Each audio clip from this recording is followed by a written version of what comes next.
Welcome students.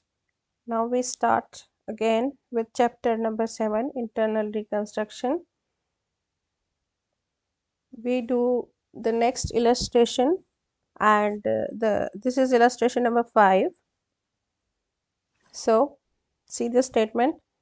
The balance sheet of A Limited as on 31st March 2012 was as follows. Equity and liabilities में आपको दिया है share capital 5000 equity shares of ₹10 each, 3000 7% preference shares of 100 each fully paid, 6% debentures and creditors. And the next is the assets में आपको दिया है goodwill, land and building, plant and machinery, patent, stock, debtors, cash, preliminary expenses, discount on issue of shares and statement of profit and loss. तो हम यहाँ पहले ही mark कर लेते हैं कि रिकंस्ट्रक्शन में हमें किसको राइट ऑफ करना है। पहला हमें राइट ऑफ करना है गुडविल और preliminary expenses, discount on issue of shares और statement of profit and loss, और बाकी जो एसेट्स हैं उसके रिलेटेड हमें इंफॉर्मेशन गिवन होगी. So see the information. The following scheme of reconstruction was duly approved.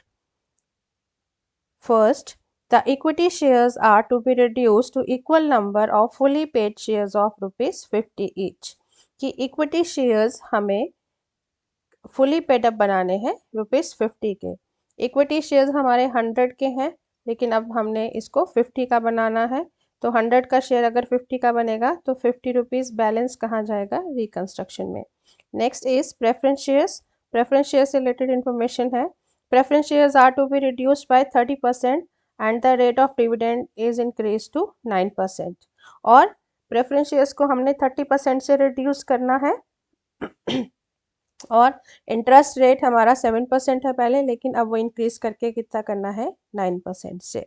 तो हम पहले इसी की एंट्रीज देखते हैं, जर्नल एंट्रीज. सबसे पहले फर्स्ट जो हमें इक्विटी शेयर का करना है, इक्विटी शेयर कैपिटल 100 का शेयर था 5 लाख का, बट नाउ हमने उसको रिड्यूस करके कितने का बनाया है?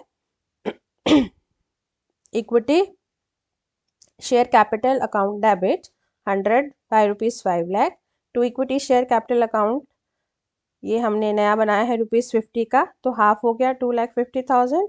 और रिकंस्ट्रक्शन में कितना गया? Remaining 50, that is 2,50,000.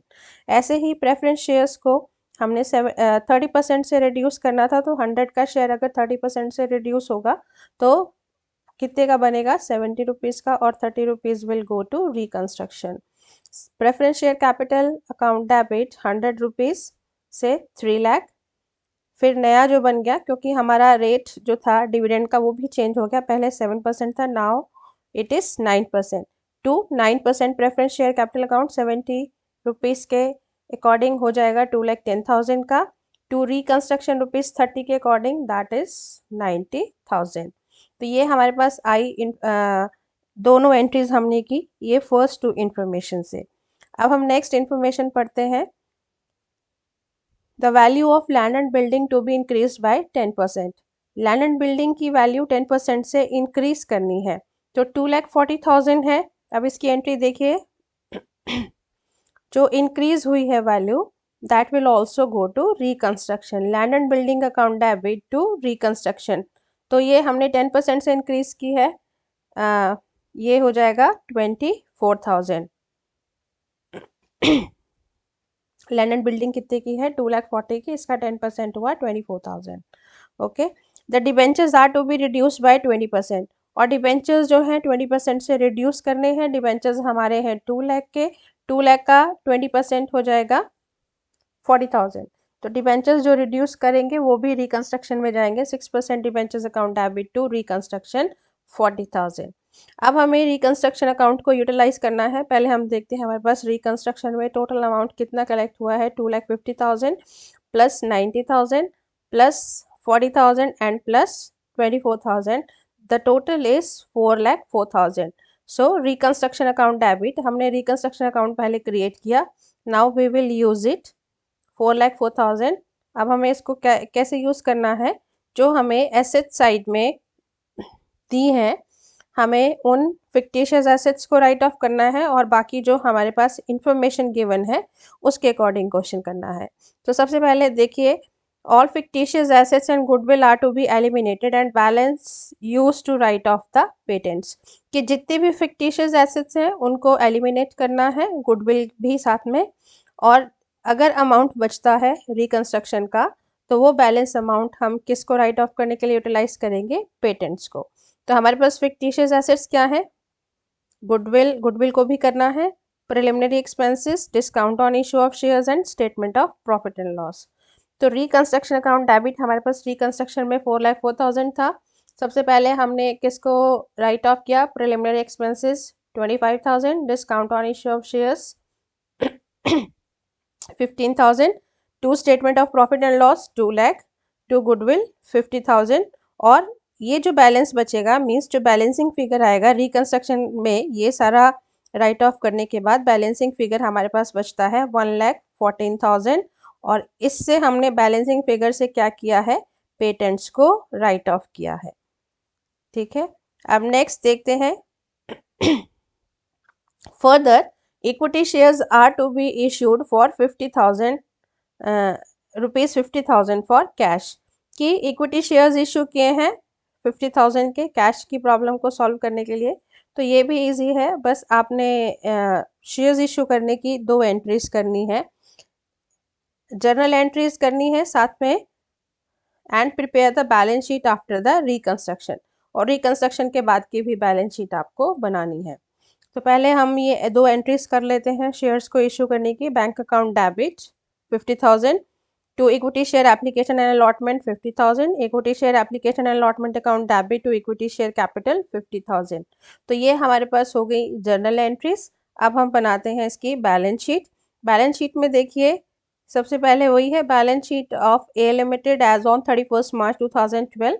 Equity and liabilities में शेयर होल्डर फंड्स, पहले इक्विटी शेयर कैपिटल देखते हैं। इक्विटी शेयर कैपिटल कितने की है हमारे पास, 2,50,000 की, तो ये है जो हमने रिड्यूस की थी, और 50,000 की हमने नई शेयर कैपिटल इशू की है, तो टोटल हो गई हमारे पास 3 लाख की। तो इक्विटी शेयर कैपिटल है 3 लाख, प्रेफरेंस शेयर्स है हमारे पास 2,10,000 के, ये यहाँ पर। इसके बाद non current liabilities, non current liabilities के लिए हम देखते हैं क्या क्या है हमारे पास। सिर्फ क्रेडिटर्स हैं, क्रेडिटर्स 2 लाख के हैं, क्रेडिटर्स का हमने कुछ नहीं किया इसमें। डिबेंचर्स हमारे देखिए, डिबेंचर्स भी हैं, डिबेंचर्स थे क्वेश्चन में, देखिए डिबेंचर स्टेटमेंट में कितने दिए हैं 2 लाख के, लेकिन डिबेंचर्स रिड्यूस हुए थे जो रिकंस्ट्रक्शन में गए थे 40,000 के, तो 2 लाख में से 40,000 अगर डिबेंचर्स रिड्यूस होते हैं तो हमारे पास रिमेनिंग डिबेंचर्स कितने के आएंगे, 1,60,000 के।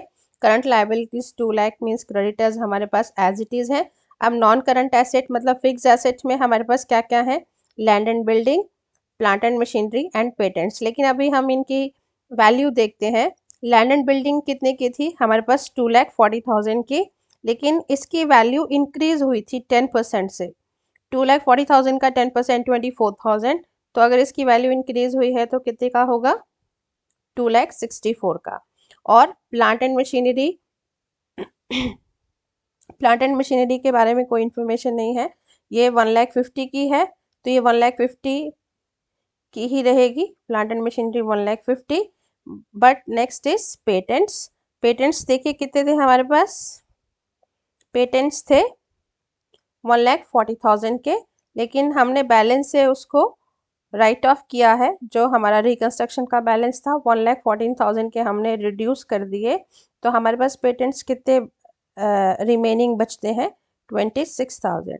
तो ये पेटेंट्स हमारे पास बचे, तो इसका टोटल आ गया 4,40,000 नॉन करंट एसेट्स का। करंट एसेट्स स्टॉक, स्टॉक भी हमारे पास, और डेटर्स देखिए स्टॉक के बारे में क्या है, स्टॉक हमारे पास 1,60,000 का है, डेटर्स 2,15,000 के हैं।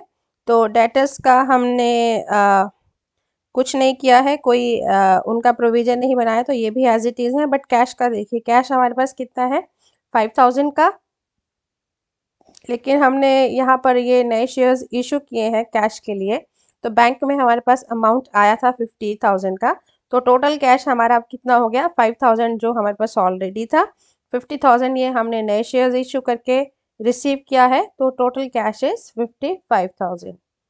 तो ये टोटल कैश आ गया हमारे पास 55,000। ये हमने यहाँ पर टोटल किया 4,30,000। अब इसे हम मेन फॉर्मेट में लिखेंगे 4,30,000 और नॉन करंट एसेट्स का आ गया 4,40,000। यहाँ पर हमारे पास इक्विटी एंड लाइबिलिटीज़ का टोटल था 8,70,000 और सेम हमारे पास आता है एसेट्स का 8,70,000। सो ये हमारी है बैलेंस शीट जिसमें हमारा लाइबिलिटीज़ का और एसेट्स का जो बैलेंस है that is equal. Now we move on to next illustration. This is illustration number 6. Again, this is very easy illustration. ये ऐसी illustration हम पहले भी कर चुके हैं।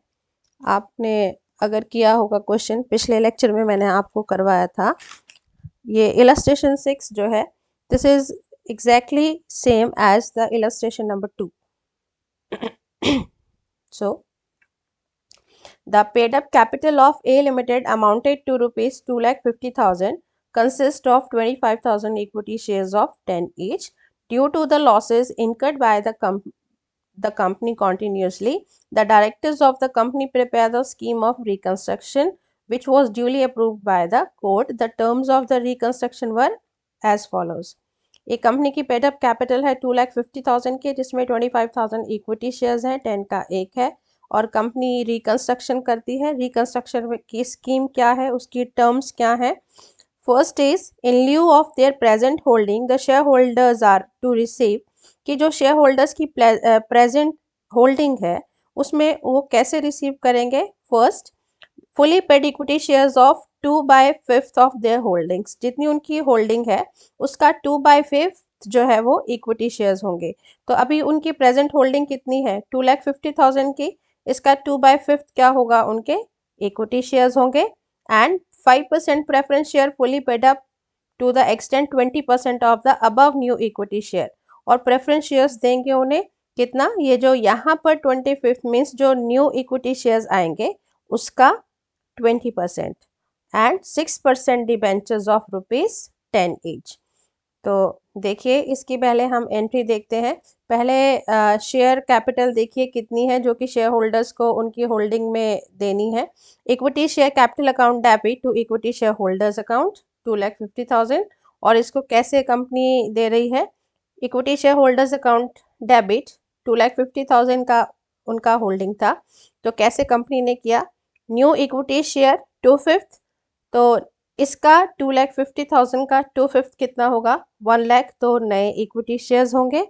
फिर preference share capital new equity shares का 20%, न्यू इक्विटी शेयर्स कितने हैं? 1 लाख के, 1 लाख का 20% हो गया 20,000, और 3,000 के डिबेंचर्स है 6% डिबेंचर्स अकाउंट 30,000, और जो बैलेंस होगा that balance will go to reconstruction. The balance is to reconstruction account ₹1 lakh. अब रिकंस्ट्रक्शन को हमने कहाँ यूटिलाइज करना है? जो भी हमें एसेट साइड में गिवन है, एसेट साइड में देखिए आपको क्या बताया है। अभी देखिए एक आपको सेकेंड पॉइंट में इंफॉर्मेशन गिवन है, then issue of ₹2,500 5%, first debentures of ₹10 each was made and fully subscribed in cash, कि डिबेंचर्स 2,500 के जो है वो इशू किए हैं।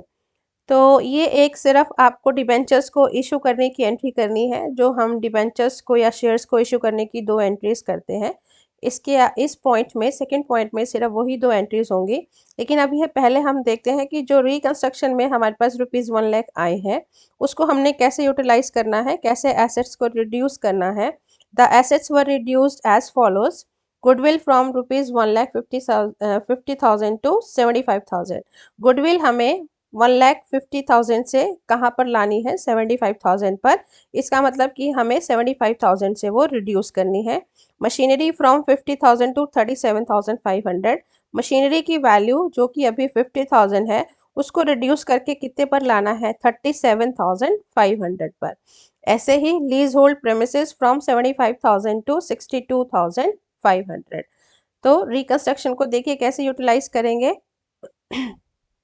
रिकंस्ट्रक्शन में हमारे पास है reconstruction account debit 1 lakh, goodwill हमें पूरी गुडविल 75,000 से रिड्यूस करनी है to goodwill, to plant and machinery 12,500, to premises 12,500।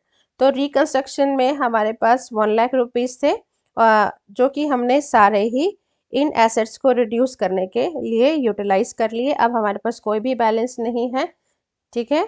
तो नेक्स्ट है डिबेंचर्स को इशू करने की एंट्री। तो इशू करने की वही दो एंट्रीज हैं। Bank account debit 25,000 to debenture application account 25,000, then debenture application account debit to debentures 25,000। तो ये इसकी हुई जर्नल एंट्रीज। और क्वेश्चन में आपको सिर्फ कहा है पास journal entries for the above scheme of reconstruction. तो सिर्फ हमें इस क्वेश्चन में जर्नल एंट्रीज करनी है, बैलेंस शीट नहीं बनानी है। तो ये हो गई आपकी illustration number 6। Now next is illustration number 7। The balance sheet of A Limited as on 31st March 2012 was as follows. Share capital equity and liabilities में शेयर कैपिटल दी है preference shares of ₹10 each fully paid, 25,000 equity share of 10 each, 2,50,000 creditors bank overdraft है। Then assets में goodwill, land and building, plant and machinery, patent, stock, debtors, cash, preliminary expenses, statement of profit and loss. तो पहले हम mark कर सकते हैं goodwill को हमें राइट ऑफ करना होगा, प्रिलिमिनरी एक्सपेंसेस को करना होगा और statement of profit and loss को होगा। और बाकी जो हमें एसेट्स गिवन है उसके बारे में अगर कोई इन्फॉर्मेशन होगी तो उसके अकॉर्डिंग हमें ये क्वेश्चन करना है। तो पहले देखते हैं कि जो हमें शेयर्स दिए हैं, शेयर्स को कैसे कंपनी ने रिड्यूस किया है। The following scheme of reconstruction was pass. Preference shares to be reduce to an equal number of fully paid shares of ₹5 each. कि प्रेफरेंस शेयर्स हमें ₹5 का बनाना है। प्रेफरेंस शेयर्स है कितने का? ₹10 का। अगर इसको हम 5 का बनाते हैं तो ₹5 हमारे जाएंगे रिकंस्ट्रक्शन में। Equity shares be reduce to an equal number of fully paid shares of ₹2.50 each. और हमें जो इक्विटी शेयर है वो ₹10 से कितने का करना है? 2.50 का। अगर हम 2.50 का करते हैं तो 7.50 जो है वो रिकंस्ट्रक्शन में जाता है। नेक्स्ट इन्फॉर्मेशन हमें बताया है कि हमें कैसे यूटिलाइज करना है। The amount so available be utilise towards wiping out losses and reduction of assets. कैसे एसेट्स को रिड्यूस करना है? सबसे पहले preliminary expenses, goodwill and profit and loss account to be written off entirely. ये सभी राइट ऑफ करना है जो हमने मार्क किया था पहले। Goodwill, preliminary expenses and statement of profit and loss, ये सारा का सारा हमें राइट ऑफ करना है। और आगे क्या इन्फॉर्मेशन है? ₹27,000 to be written off on land and building. Land and building में से 27,000 हमें राइट ऑफ करना है। 1,07,000 का है, इसमें से 27 हमने राइट ऑफ करना है। And 14,000 to be written off on stock. और स्टॉक में से हमें 14,000 करना है। स्टॉक हमारे पास 34,000 का है, इसमें से 14,000 हमने रिड्यूस कर देना है।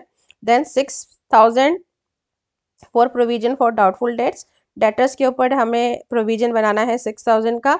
And 20% for plant and machinery and the balance for the patents. और प्लांट एंड मशीनरी को 20% से, प्लांट एंड मशीनरी की वैल्यू है 60,000, इसको 20% से करना है। और अगर हमारे पास रिकंस्ट्रक्शन में बैलेंस बचता है तो बैलेंस फॉर द पेटेंट्स, वो हमें पेटेंट्स रिड्यूस करने हैं।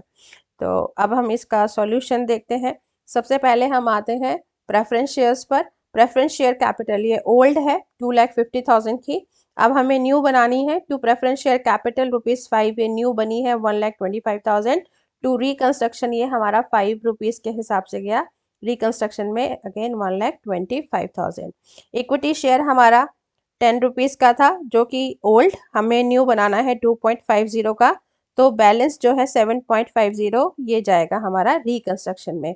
तो equity share capital account debit 2,50,000, equity share capital account 62,500, to reconstruction account 1,87,500।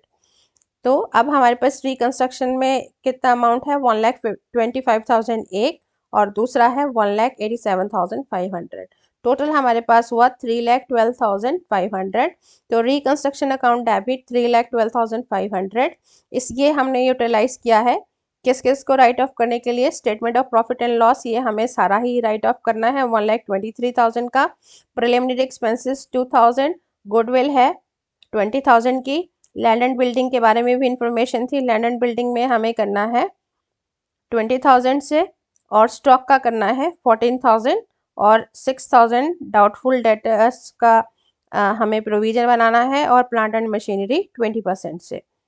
तो लैंड एंड बिल्डिंग आ गया 27,000, प्लांट एंड मशीनरी 12,000, स्टॉक हो गया 14,000, प्रोविजन फॉर डाउटफुल डेट 6,000, और जो ये बैलेंस बचेगा, जो बैलेंसिंग फिगर आएगा, वो हमने उससे राइट ऑफ करने हैं पेटेंट्स। सो 2 पेटेंट्स 1,08,500। अब इसके हम बनाते हैं next balance sheet. Balance sheet में सबसे पहले हमारे पास आएगी कैपिटल। कैपिटल देखिए, हमारे पास 20,000 इक्विटी शेयर्स थे, 62,500 के जो नए आए हैं। प्रेफरेंस शेयर्स भी अब हमारे पास कितने के हैं, 1,25,000 के। क्रेडिटर्स और bank overdraft as it is है। लैंड एंड बिल्डिंग की वैल्यू रिड्यूस करके, जो हमने रिड्यूस की थी वो माइनस कर देंगे उसकी वैल्यू से, तो हमारे पास आ जाएगा 80,000।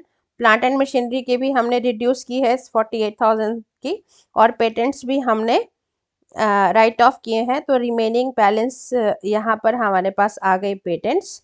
उसके बाद स्टॉक को भी हमने रिड्यूस किया था, रिड्यूस करने के बाद वैल्यू आएगी प्रेजेंट स्टॉक की 20,000। डेटर्स के ऊपर हमने प्रोविजन बनाया था, तो प्रोविजन टोटल डेटर्स में से प्रोविजन माइनस करेंगे तो हमारे पास आ जाएगा डेटर्स। प्रेजेंट डेटर्स कितने हैं, 50,000। कैश का यहाँ पर कोई भी हमने शेयर्स इशू नहीं किए, कोई कैश नहीं आया है, कोई बैंक की एंट्री नहीं हुई है, तो हमारे पास कैश ऑलरेडी पहले से ही प्रेजेंट था ₹100, तो यहाँ पे ₹100 का कैश एज इट इज़ आ गया। ये टोटल करेंगे, और टोटल करके फिर इसे हम मेन फॉर्मेट में लिखेंगे। तो मेन फॉर्मेट में देखिए बैलेंस शीट का ये आ गया, balance sheet after reconstruction, share capital, preference share capital and current liabilities. तो हमारे पास इक्विटी एंड लाइबिलिटीज का टोटल हो गया 2,63,500।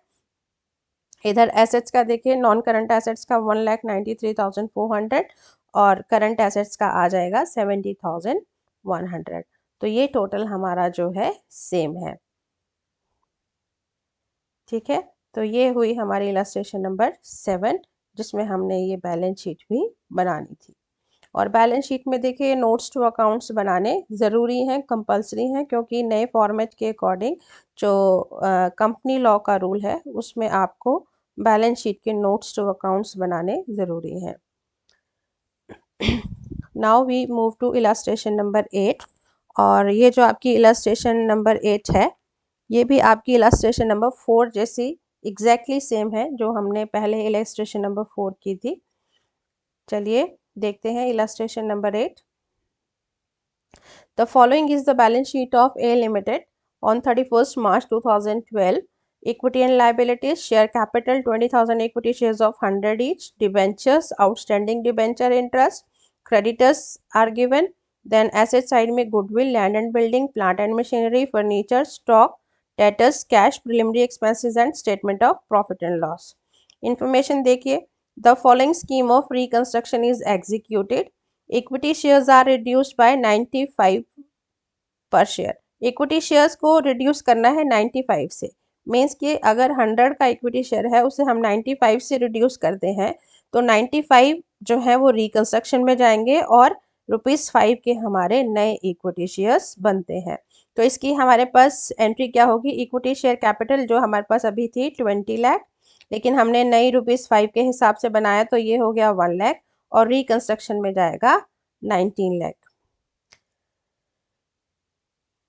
Debenture holders agree to forgo outstanding debenture interest. Again वही है कि डिबेंचर होल्डर्स ने अपना जो उनका डिबेंचर इंटरेस्ट आउटस्टैंडिंग था उसको छोड़ दिया, फॉरगो कर दिया, और वो डिबेंचर इंटरेस्ट जो उन्होंने फॉरगो किया है वो कहाँ जाएगा, रिकंस्ट्रक्शन में। But as compensation 12% debentures are converted into 14% debentures. लेकिन उनको एज कंपनसेशन क्या दे रहे हैं कि जो डिबेंचर्स पहले 12% के थे, नाउ दे आर ऑफ 14%। तो उनका रेट ऑफ इंटरेस्ट पहले 12% से था, लेकिन अब उनका कितना कर दिया, 14%। द अमाउंट रिमेनिंग ₹5 लाख, और अमाउंट जो है वो 5 लाख ही रहेगा। डिबेंचर्स का देखिए कितना दिया है, 5 लाख के डिबेंचर्स हैं, तो 5 लाख के ही रहेंगे, लेकिन यहाँ पर जो 12% का इंटरेस्ट है ये 14% हो जाएगा। लेकिन ये जो इनका आउटस्टैंडिंग डिबेंचर इंटरेस्ट है ये इन्होंने छोड़ा है 1,20,000, तो ये कहाँ पर जाएगा, रिकंस्ट्रक्शन अकाउंट में। तो इसकी भी हम एंट्री देख लेते हैं। Outstanding debenture interest account debit to reconstruction for interest forgone by the debenture holders 1,20,000।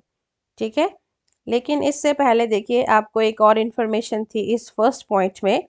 Equity share जो हमने 100 का 95 से रिड्यूस करके 5 का बनाया था, उसमें फिर आपको बताया है कि then they are consolidated into 10,000 equity shares of ₹10 each. फिर उसको क्या कर दिया, जो पहले 5 का बनाया था, 5 का बनाने रिड्यूस करके 5 का बनाया था, उसके बाद दोबारा से उसको 10 का बना दिया। तो जब ये फिर ओल्ड हो गया 5 वाला, अब नया जो है वो 10 का बन गया, लेकिन अमाउंट सेम रहेगा। और नंबर ऑफ शेयर्स अगर 10 रुपीज़ का शेयर हो गया और टोटल अमाउंट शेयर कैपिटल का 1 लाख है, तो नंबर ऑफ शेयर्स कितने हो जाएंगे, 10,000। So equity share capital account debit 1 lakh to equity share capital account again 1 lakh, लेकिन इसके पर शेयर में प्राइस में फ़र्क आएगा। पहले ये 5 का बनाया था, 5 के बाद अब इसको 10 का कर दिया। नेक्स्ट क्वेश्चन, नेक्स्ट इंफॉर्मेशन देखते हैं। Creditors are given the option to either accept 50% of their claim in cash in full settlement or convert their claim into equity share of ₹10 each. Creditors for ₹2 lakh opt for shares in satisfaction of their claims and remaining accepted the cash. देखिए कि creditors को option दिया है कि अगर उन्होंने अपना claim cash में लेना है तो कैश के लिए उनको 50% मिलेगा, उनका 50% में कैश में सेटलमेंट होगा। लेकिन अगर वो कैश में नहीं लेते तो वो पूरा इक्विटी शेयर्स में कन्वर्ट कर सकते हैं, जिसमें उनको पूरा अमाउंट मिलेगा। लेकिन क्रेडिटर्स, कितने क्रेडिटर्स ने ऑप्शन लिया शेयर्स का, 2 lakh. Creditors for ₹2 lakh opt for shares in satisfaction of their claim. उन्होंने अपने क्लेम का जो है 2 लाख के क्रेडिटर्स ने किस में लिया है, शेयर्स में, and remaining accepted the cash. ठीक है, और बाकी ने कैश में लिया है। अब देखते हैं क्रेडिटर्स कितने के हैं। क्रेडिटर्स हैं 3 लाख के, तो 3 लाख के क्रेडिटर्स में 2 लाख के क्रेडिटर्स तो शेयर्स में जाएंगे, तो वो पूरे 2 लाख के शेयर्स में चले गए। रिमेनिंग कितने रहे, 1 लाख। 1 लाख का कैश में अगर वो करते हैं सेटलमेंट तो कैश उनको 50% मिलेगा। तो अगर 1 लाख के क्रेडिटर्स को 50% कैश मिलेगा तो बाकी का 50% यानी कि 50,000 that will go to reconstruction. So here it is, creditors account debit 3 lakh, equity share capital, उनको जो शेयर कैपिटल दी है ₹2 लाख की, टू बैंक, उनको जो कैश में पेमेंट किया वो बैंक से कैश जाएगा, टू बैंक 50,000, और रिकंस्ट्रक्शन में जो रिमेनिंग जाएगा to reconstruction 50,000। So see the next information. To make payment to creditors opting for cash payment and to arrange working capital, the company issues 50,000 equity shares of ₹10 each at par. The issue was fully subscribed. कि creditors को cash में payment करनी थी तो cash का problem था, तो company ने कैश की प्रॉब्लम को सॉल्व करने के लिए क्या किया है, शेयर्स इशू किए हैं। शेयर्स कितने के इशू किए हैं, 50,000 के और ₹10 ईच। तो शेयर्स इशू करने की एंट्रीज होगी, 2 एंट्री सिंपल शेयर इशू करने की आपको करनी है। ये यहाँ पर है, ये bank account debit to equity share application and allotment 5 lakh और equity share application allotment account debit to equity share capital 5 lakh. ये यहाँ पर सिर्फ आपको 2 शेयर्स इशू करने की एंट्रीज करनी है। Then land and building was revalued at ₹2 lakh whereas plant and machinery to be written down to ₹10 lakh. A provision for ₹5,000 to be made for doubtful debts. तो ये रिकंस्ट्रक्शन में बताया है कि आपको कैसे करना है। लैंड एंड बिल्डिंग की वैल्यू इंक्रीज हुई है, तो जितनी इंक्रीज होगी वो कहाँ जाएगी, रिकंस्ट्रक्शन में। Land and building account debit to reconstruction by ₹50,000। अब रिकंस्ट्रक्शन में देखिए आपके पास कितना अमाउंट कलेक्ट हो गया, यहाँ पर 19 लाख, 1,20,000, यहाँ पर 50,000 और यहाँ पर भी 50,000, तो टोटल हो जाएगा 21,20,000। इसको कैसे राइट ऑफ, इसको कहाँ यूटिलाइज करना है, क्या क्या राइट ऑफ करने के लिए जो हमारे पास इंफॉर्मेशन गिवन है। देखिए बैलेंस शीट में गुडविल है, गुडविल को करना होगा, प्रिलिमिनरी एक्सपेंसेस को statement of profit and loss, ये तो सारा ही होगा। तो रिकंस्ट्रक्शन अकाउंट डेबिट 21,20,000, गुडविल 25,000 से, प्रिलिमिनरी एक्सपेंसेस 20 और स्टेटमेंट ऑफ P&L। उसके बाद प्रोविजन फॉर बैड डेट्स बनाना है हमें 5,000 से, और प्लांट एंड मशीनरी के बारे में बताया है to be written down to 2,10,000। Plant and machinery की वैल्यू रिड्यूस करके कहाँ तक लानी है, 2,10,000 पे लानी है। अब हम देखते हैं कि वैल्यू है कितनी प्लांट एंड मशीनरी की, 3 लाख है। प्लांट एंड मशीनरी की वैल्यू बैलेंस शीट में 3 लाख है, और रिड्यूस करके अगर 2,10,000 लानी है तो इसका मतलब क्या है कि हमें वो 90,000 से रिड्यूस करना है। यहाँ पर ये 90,000 से रिड्यूस हो जाएगी। तो reconstruction account debit 21,20,000, to goodwill 25,000, to preliminary expenses 20,000, to statement of profit and loss 19,80,000। ये बैलेंसेस आपको ऑलरेडी बैलेंस शीट में गिवन है। To provision for bad debts, ये प्रोविजन बनाया है 5,000 का। Plant and machinery 90,000। तो टोटल हमारा रिकंस्ट्रक्शन का अमाउंट जो है वो यहाँ पर ही यूटिलाइज हो गया, कोई भी हमारे पास बैलेंस नहीं बचता है। तो आपको देखिए इस क्वेश्चन में सिर्फ जर्नल एंट्रीज ही करनी थी, कोई बैलेंस शीट नहीं बनानी। So this is all about your illustration. I hope आपको समझ आया होगा। So thank you very much.